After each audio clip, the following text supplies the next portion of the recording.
Yes. నాకు ఈ పాత ఇంతకుముందు నేను చేసినటువంటి B1, B2 వీసా పేరెంట్స్‌కి సంబంధించినటువంటి కొన్ని వీడియోలు చేశాను కదా!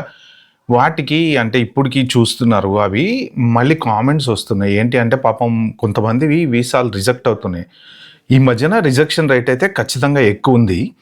అయితే ఏంటంటే మేము గవర్నమెంట్ ఎంప్లాయీస్ మా వీసా రిజెక్ట్ అవుతుంది. అలాగా చాలామంది కూడా వీసా రిజెక్ట్ అవుతుంది అని చెప్పి పెడుతున్నారనమాట.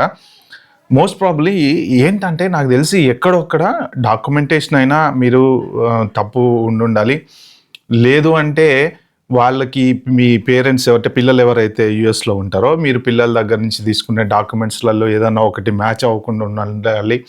లేకపోతే ఆల్రెడీ సెకండ్ టైం రిపీటెడ్గా వెళ్ళే వాళ్ళకి ఓవర్ స్టే ఉండాలి. పర్టికులర్ వీడియో వచ్చేసి ఏంటంటే పవర్ పాయింట్ ప్రజెంటేషన్ చేశాను నేను. అంటే ఇప్పుడు ఒకవేళ మీ పిల్లలు ఎవరైనా అమెరికాలో ఉన్నారనుకోండి, మీ పిల్లలు యుఎస్ సిటిజన్స్ అయితే ఏమేమి డాక్యుమెంట్స్ తీసుకోవాలి, తర్వాత గ్రీన్ కార్డ్ హోల్డర్స్ అయితే ఏమేమి డాక్యుమెంట్స్ అంటే వాళ్ళ దగ్గర నుంచి మీరు తీసుకోవాల్సింది, H1B వీసా మీద ఉంటే ఏమేమి డాక్యుమెంట్స్ తీసుకోవాలి, దాంతోపాటు మీరు ఏమేమి డాక్యుమెంట్స్ క్యారీ చేయాలి అనేది నాకున్న అవగాహన ప్రకారం, నా నాలెడ్జ్ ప్రకారం నేను కొంచెం టైం స్పెండ్ చేసి ఒక పవర్ పాయింట్ ప్రెజెంటేషన్ చేశాను నేను.